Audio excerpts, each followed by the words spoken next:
The following program was provided by an independent producer solely responsible for its content. The opinions expressed do not necessarily represent the views of this station, its staff, board of directors, or underwriters.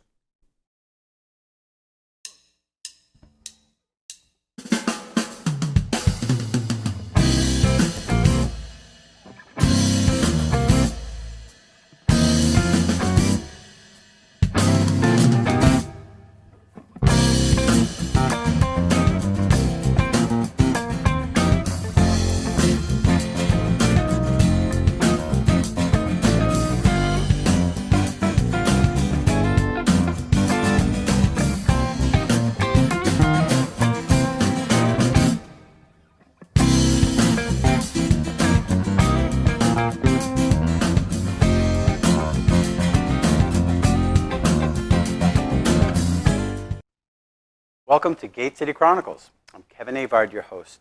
And today we have another special guest, another author, and I'm very excited about having another author on the show. The authors seem to have a lot to offer.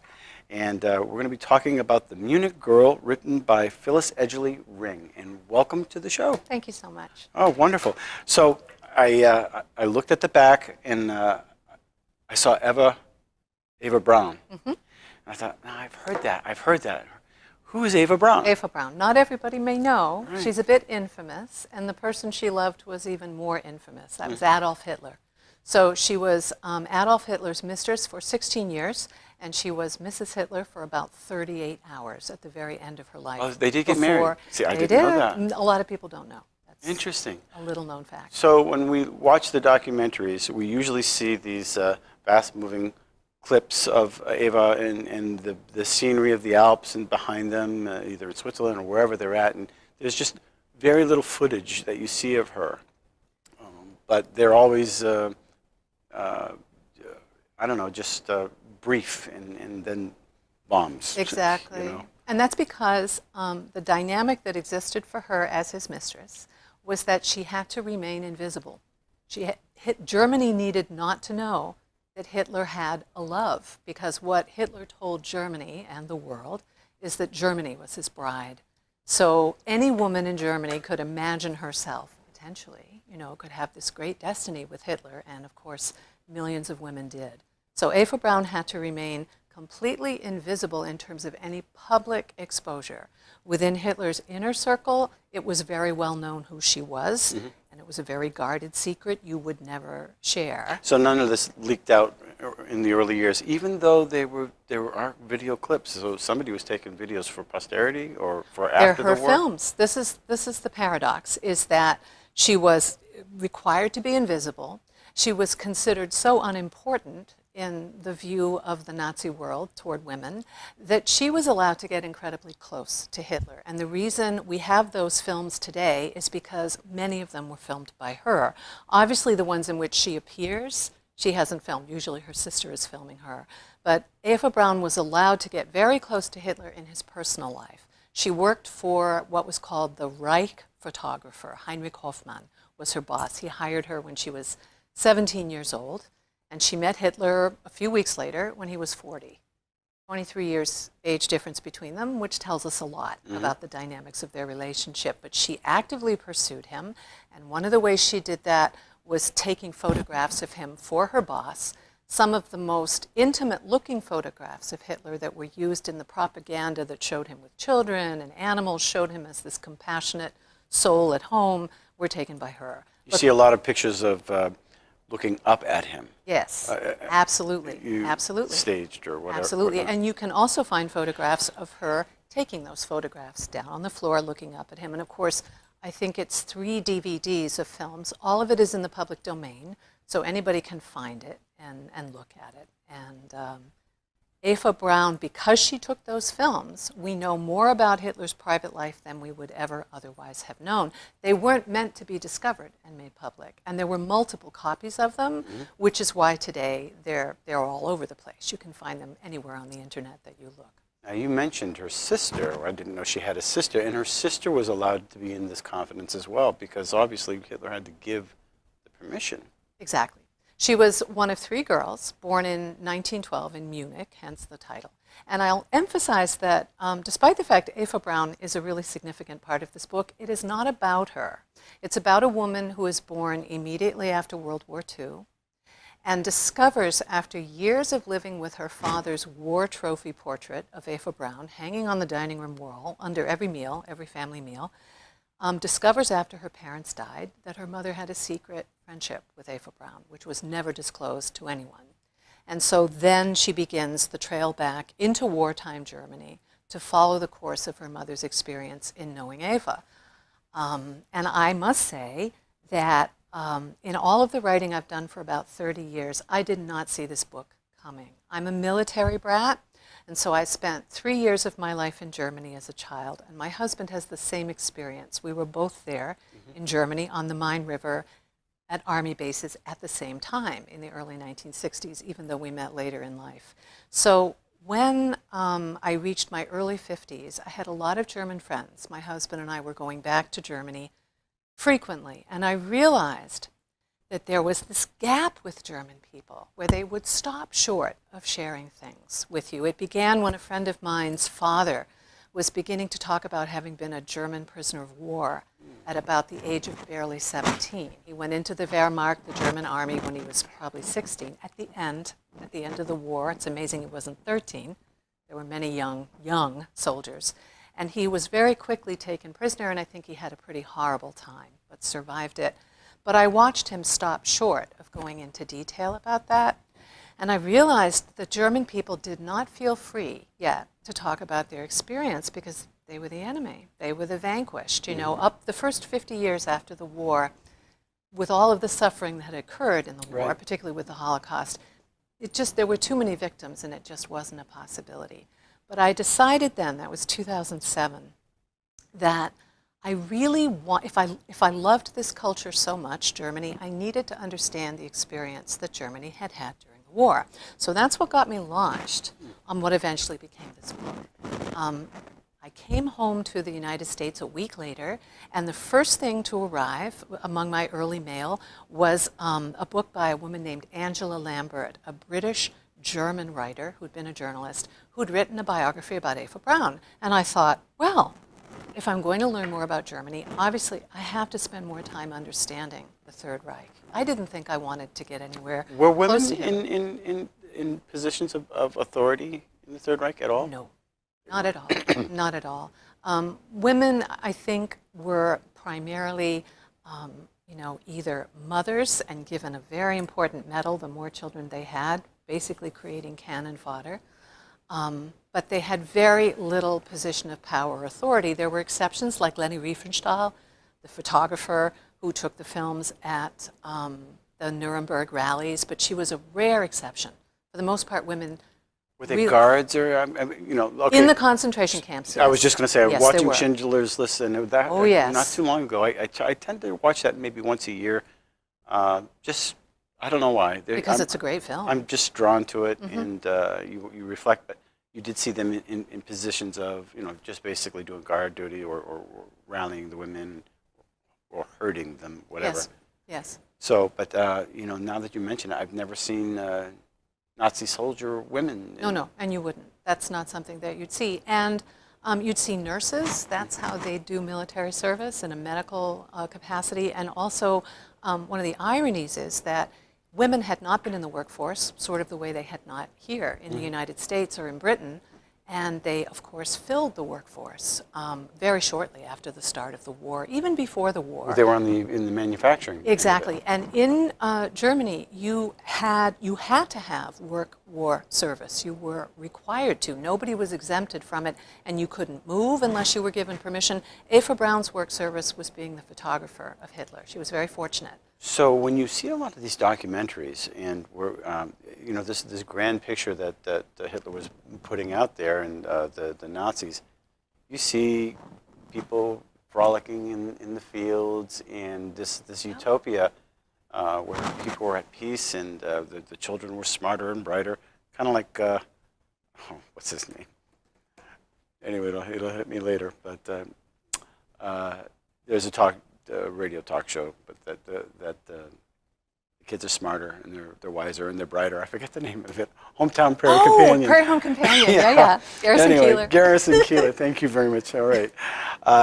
But there's just somebody's filming this, obviously, and it is to display. Now, is that something that she might have been engaged in? In the beginning, she would have been, because she worked for this photographer. She wasn't Hitler's mistress yet. She was using that as a means to get close to him. She wanted to be in his life. She aspired to marry him. I mean, that was her wish. She was a Catholic, convent-educated Bavarian girl, and probably nobody was more shocked than her family when she became Hitler's mistress. It's hard for us to imagine today, but in that time and place, for her to enter this kind of backstreet existence would have been unthinkable and a great source of shame for her family. Now, as she's documenting whatever there must have been at some point a separation, or maybe her conscience was fine with what was going on.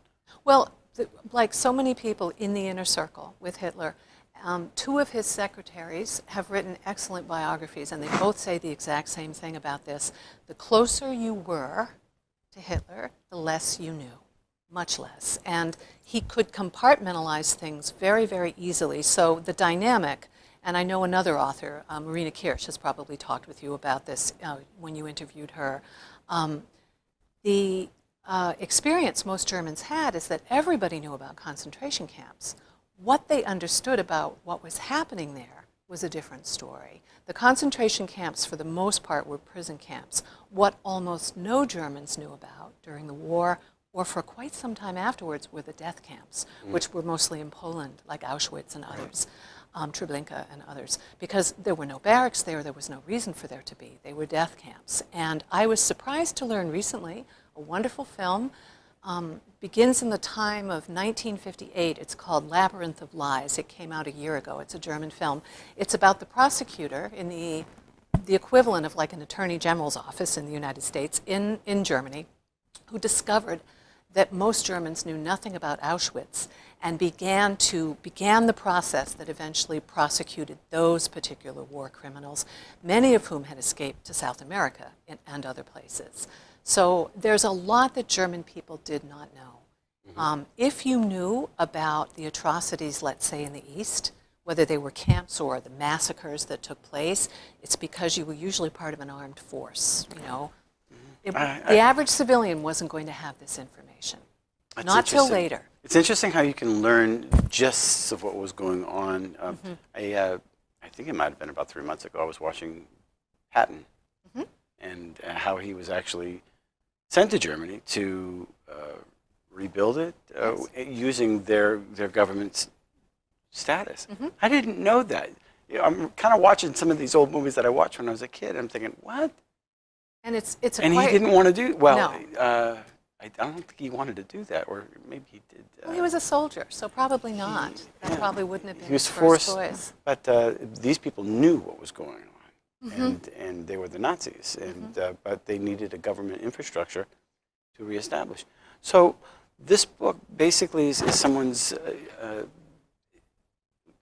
musing over Eva Braun's, how she came about, how she's doing all her... It's a character, the main character, whose name is Anna, trying to follow the trail back to see how her mother had this friendship with Eva Braun. And the nature of the friendship is that the two women in wartime would periodically run into each other at different junctures of their lives, usually times when very difficult things were happening. So it's the story of a supportive friendship. And it's also the story of how we can know and care about someone, have a really meaningful relationship with them, and not know certain things about them. And in this instance, the character's mother, Peggy, who has this friendship, knows nothing about what Eva Braun's story really is until after Eva Braun dies. Eva Braun's death was a suicide in the bunker in Berlin at the end of April in 1945, about 38 hours after she married Hitler. So they found her body. They found they found remains of both of them that were sufficient enough to identify, primarily through dental records. Hitler's instructions were that the bodies be burned because he was terrified of what had happened to Mussolini and his mistress, hung up for the crowds to. And he didn't want Stalin getting hold of his body. He was very paranoid about these things. And so it was a rather imperfect job of burning the bodies, but it was adequate enough that they were primarily destroyed. But the Russians found the bodies. The Allies found the bodies. Along with Eva Braun's photographs, nobody had known about Eva Braun other than people in Hitler's inner circle. And of course, all the people in the bunker at the end knew about her because she came to be with Hitler at the end by her own choice. They called her the Angel of Death. They knew once she had come, things weren't going to go well, or she wouldn't have come to Berlin to be with him. People understood that. But for the most part, people didn't know she existed. People who knew her did not know she had this relationship with Hitler. Some people who knew her did, of course, her best friend, her sisters, they had to know. But there were plenty of people who knew her who did not and were shocked, just like the character in the book is shocked when this is finally revealed. Anna, the contemporary time frame character in the 1990s, so it's still historical at this point. A lot has changed since the 1990s, including the internet, as one example. But she, as a character, is going back into the past, but there are many secrets connected with her own life. As she unravels secrets about her mother's story in relation to Eva Braun, there are secrets that relate to her life as well. And does it talk about her supporting Eva at all? Or? Absolutely becomes fond of Eva, without a doubt. And for myself, you know, when I decided, I didn't know for the longest time that I would even write a book about this. I simply knew, after I finished reading the biography that I mentioned, that there was most of what had been conveyed about Eva Braun previously was completely false. It was about other people's lives. A great deal of misinformation was disseminated about her, probably very deliberately. So I decided, when I finished reading this very accurate biography where the woman had been very careful and done a great deal of research, I wanted to continue. I didn't want to write a biography, but I wanted to keep investigating. And I decided there were things about Eva Braun I had believed to be true. I had no premise for them, and they weren't. And I thought to myself, how many other things have I done that with? You know, I'd worked for newspapers and magazines for a long time. I'm not technically a journalist, but I love research. And I thought, it's really important for me to approach this in a neutral way to see what I can learn about her. And I learned a great deal about her that's much more balanced. The irony is, she had a conscience, no question at all. I don't think Hitler did. I don't think Hitler was capable of having a conscience. And I say to myself, why would she stay with him? Why would she wind up with him? And she loved him without question. I don't have any doubts about that. There's one thing I uncovered in the course. Many women love controlling women, husbands, right? Yes, not uncommon, or monsters, Or as it monsters, were, despots. correct. Yeah, it's not uncommon, for sure. In the course of my research, I discovered something that was a really big turning point for me, and it was a huge surprise. It turns out that at the Nuremberg trials, they were called the Ministry trials in 1948. They came later. After they tried all the bigwigs immediately post-war, they had the second round of trials, and a man named German high-ranking SS officer named Gottlob Berger was on trial and took it upon himself to say, I must now speak on behalf of the much maligned Eva Braun, those are his words, and in the Nuremberg transcripts documents, he proceeds to describe how she, at the very end of her life, in the last week of her life before she died, took written orders of Hitler's which were intended to see that a magnitude of around 35,000 Allied prisoners of war would be shot. Initially, they were going to be force-marched to death, and that did happen in other places. But in this instance, Hitler, in a kind of apoplexy, which he was in frequently at the end of his life, because he deteriorated so badly, made this rash decision that they'd all be shot. Now, of course, people like Himmler and others wanted those prisoners to negotiate with the Allies. They could see the writing on the wall. And this officer, who knew Eva Braun quite well, my theory is they were both Catholic, odd as that may sound, practicing Catholics. And I think they had a respect for life. She knew that about him. He understood that about her. She took these orders and gave them to him in presumably some sneaky way, just kind of slipped them off Hitler's desk, wherever she found them, and gave them to this man. We would never have known this but for the fact that at the trials he made a point of putting this on record. He had nothing to gain. It's obvious the only reason he did this was to be fair. And as a result of her doing that, the magnitude of about 35,000 Allied prisoners of war, mostly British and some Americans, and then you'd have foreign workers and people pressed into slavery. You'd have a mixture of people in that group. They survived. And I subsequently learned later that very likely 2 of them were uncles of my mother's, one of whom had been a prisoner of war in both world wars. I knew them. These are men that I met. Now, those are just 2 people, but you figure all of those 35,000 people they were sons, husbands, brothers, fathers, whatever. They all had people that, they meant a great deal to. This one action of hers had made that difference. And had he never said this, the world would never have known. And I've since found documentation, I think a plaque on his grave that the head of the U.S. Air Force had placed there, honoring the care he gave Allied U.S. Armed Forces prisoners of war. And it's interesting that because some people are actually forced to join the German army. Oh, yes, and from other countries. And there had to have been acts of conscience. You can talk to a Masons or you can talk to Christians. Definitely. Along the road, some acts of mercy did happen. Absolutely. Throughout the war. So curious now, now that he brought that fact up, was that helping him in the prosecution?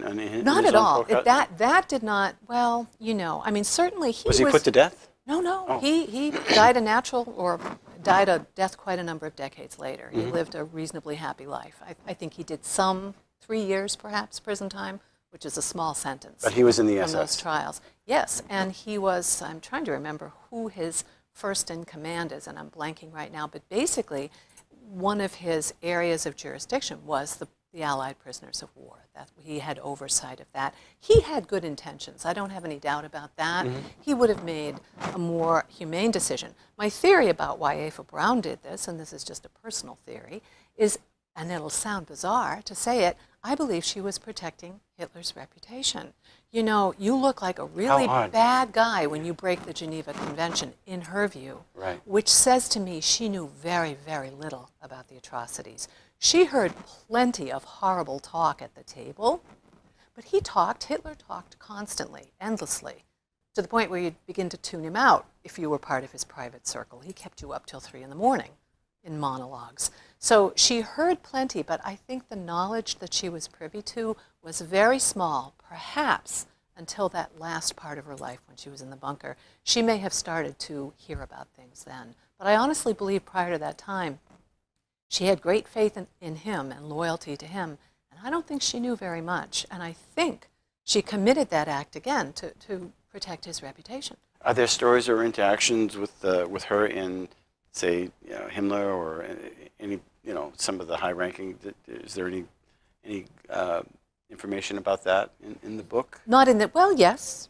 some. I don't want to give it all away. No, and it's perfectly fine. And it's a difficult book not to give spoilers for it, because the nature of the plot sort of winds down in on itself like a spiral. So I've been really grateful to reviewers who've been very insightful, but they unexpectedly give away 3 major points that they come last third of the book, for example, that I have to ask them to backtrack, and they do, fortunately.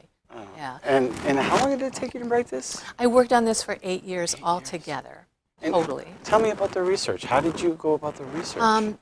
Reading. I think I've kept the list, and it exceeded 150 books a year and a half ago. I was obsessive. I completely fell into the research. I enjoyed it. One thing, I read far more about Hitler and Hitler's life than I ever would have imagined I'd want to, but I needed to understand. I needed to understand that where he was, what I could understand about him, including from earliest childhood to get the broadest picture. Ava Braun's life was only 33 years long. That's a pretty easy life to encapsulate. But the best way to research her life, because photographs were such a huge part of her being, of who she was to go to the National Archives, which is in Maryland now. It's no longer in D.C. And you can sit with her photograph albums. Anybody can do it if you spend $10 for the pass. They're facsimiles now. You can no longer sit with the actual photo albums because they'd fall apart. Sure. But that was how, after reading for about 3 or 4 years, I could begin to read between the lines of looking at the photographs, find more emotional parts of the story, just based on how those albums are put together. And of course, also there are 3 DVDs worth of her films, which anybody can watch. You can borrow them from libraries. Did you read her letters at all? Yes, there aren't many. There's a small segment of a diary before her second suicide attempt. She made 2 of them before Hitler formally made her his mistress. I think one of them was a desperate... How do you formally make her your mistress? Did he declare it? Or, No, he made the agreement with her, and he made provisions for her. She had rooms in his apartment in Munich. She eventually had rooms in Berlin in the Reich Chancellery, where that took some time. And the house in Berchtesgaden, which is the house in the Alps, had a whole suite of rooms for her that was adjacent to his. They had connecting doors. The 2 of them would act like she was his secretary when they were around everyone else in the household, but everybody knew what their relationship was. It was understood what her role was. She was sort of seen as the head of that house, there to kind of take care of it. She had her own life to a certain extent, but she was completely on call for him.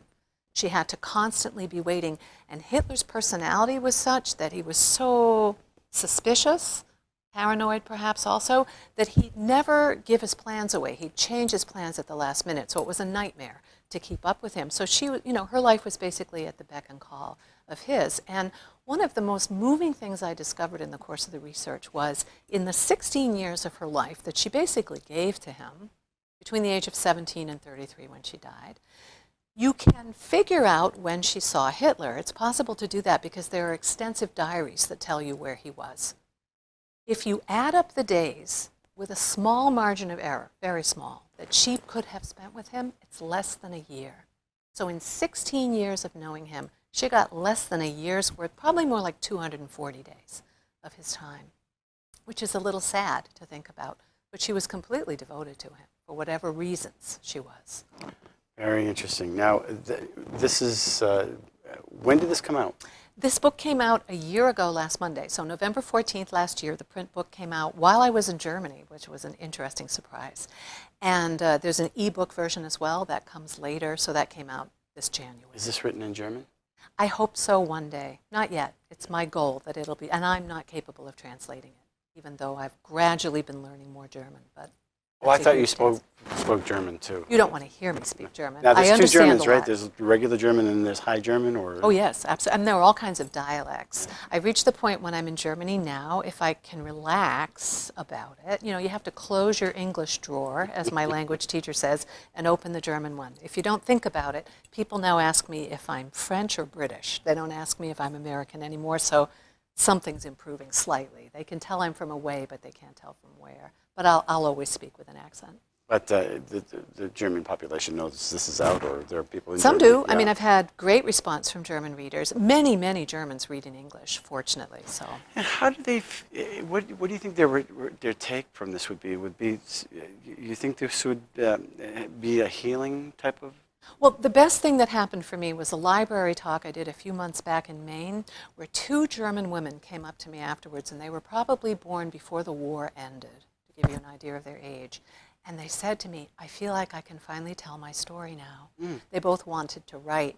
For the longest time, I think many German people felt they couldn't talk about their experience. And a real change for me was when I read a book by a man who was a really well-known journalist in Germany who wrote about his own experience. His name is Bernd Engelmann, and I believe it's called Life with Hitler is the title of the book. In that book, he was able to share how many Germans were conflicted, did not support the regime, were confused, but they had no means to leave, any more than many Jewish people. Jewish people who were Germans didn't have the means to leave. And German people who were not Jewish found many creative ways to be of help. And it was such a dangerous time to be alive. Just talking to someone, you had to be extraordinarily careful. Yeah, I think it was... I don't know. I'm just trying to reflect. I saw a movie called The Boy in Striped Pajamas. Yes, it's a great film. And I believe there was at one point where somebody had to. You're constantly having to show allegiance. Yes. It was either in that one or another movie, but and if you didn't, where was your father? Was he in Austria or was he serving? And I think there was an officer or something to that effect. And that reality was eminent. All the time. You constantly had to be proving and giving account for yourself. You had to be proving. It was okay for you to be there. You had the right papers, you had the right nationality, you had the right circumstances. And there's a segment in the book where one of the characters doesn't want to have to give the Sieg Heil salute. She's managed to avoid doing it for years. And she's in the company of someone where she believes, I don't want to give it away, she believes she's not going to be able to avoid it. And has this great inner conflict because the only time she's ever used it is jokingly, mockingly with her friends in a safe place. She hates Hitler, she hates the Nazis, and she works in the epicenter in Berlin in the Foreign Office. That's the great irony, is she's right in the midst of it all. And part of the reason that she's conflicted is that she loves a resistor. Her lover is a resistor, is working with the resistance. She knows all of this, and she's describing how she has to think about every single thing she says. And she gets used to saying a lot of things with double meanings. Sure. The person takes it as one thing, but she knows what she really means. And then, of course, resistors learn to speak in all kinds of code with each other, code these little euphemisms that just sound like a friendly chat that are really about a plan, for example. So the resistance is part of the story, Would too. this be good for high school? It all depends on the student, but I hope so. Meaning, it's they a can pretty... glean history from this and a good read on top of that. The one thing that I hear the most about the book is it becomes difficult to tell what is factual and what is fiction, which makes me feel happy because the historic part should feel that way. Right. But hopefully the history is all accurate because it needs to be. And of course the fictional part is a story. It's a fantasy. It's a circumstance. That's all. It's a rich history that's out there, and we're going to get more of it, as you said. Oh, I was just giving that previous book to Kylie's teacher. I said, now this is the German's perspective, somebody who was forced to be. And he looked at me, and I thought, isn't that cool?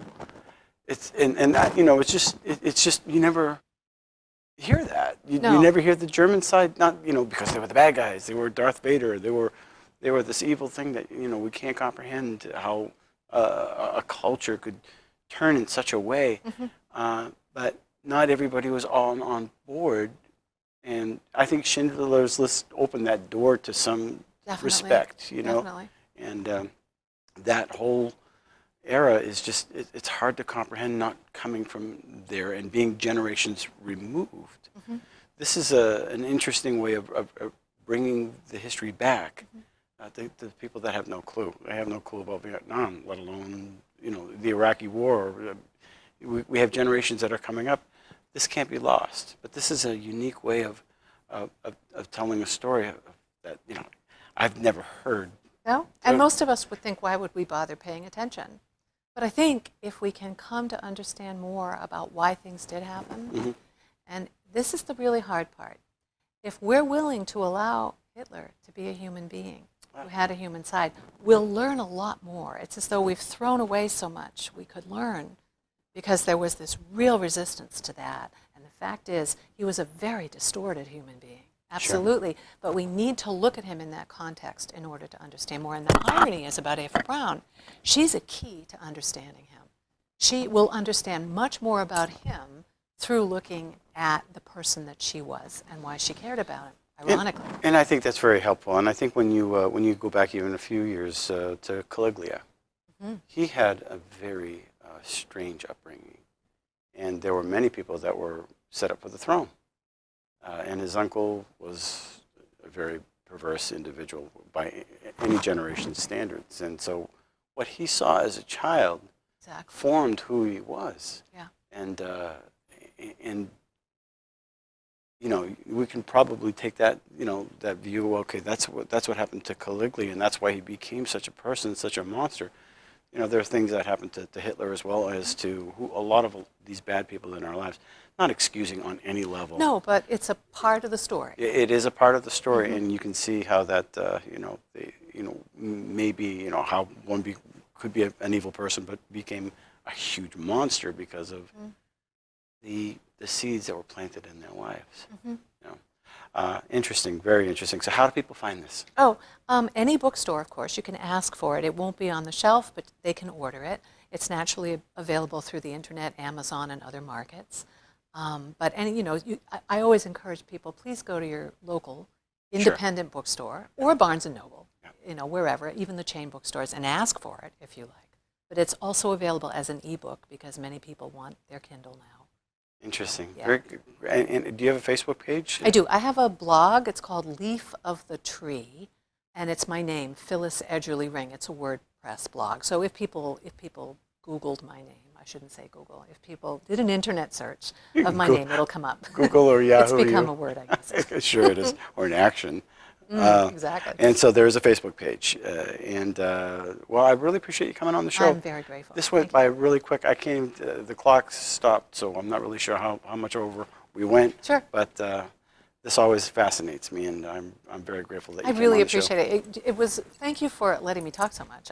We're off camera now, right? No, we're still on, but you know what? That's the whole point of the show. Sure. It's a conversation. It's a conversation, Yeah. and you're the star. I'm just the conduit so that you can reach out to the audience, and I hope everybody gets that feeling when they come on the show. I hope so too. Yeah, we're here for you, and I don't have a whole lot of intelligent things to say, so I just listen to other people, and I'm very grateful, and thank you for this copy. I'm very Absolutely. grateful. So until next week, and if you got a book, or if you got a story, or an activity, a nonprofit, come on the show. I'd love to interview you. Until next week, thanks for watching Gate City Chronicles. Thank you for watching Gate City Chronicles, and we want to thank our sponsor, Avard Cleaning. They've been a sponsor for quite a few years now, and we appreciate them being a sponsor. And if you want to be a guest on our show, contact accessnashua@gmail.com. We'd love to hear your story. Until next week, thanks for watching.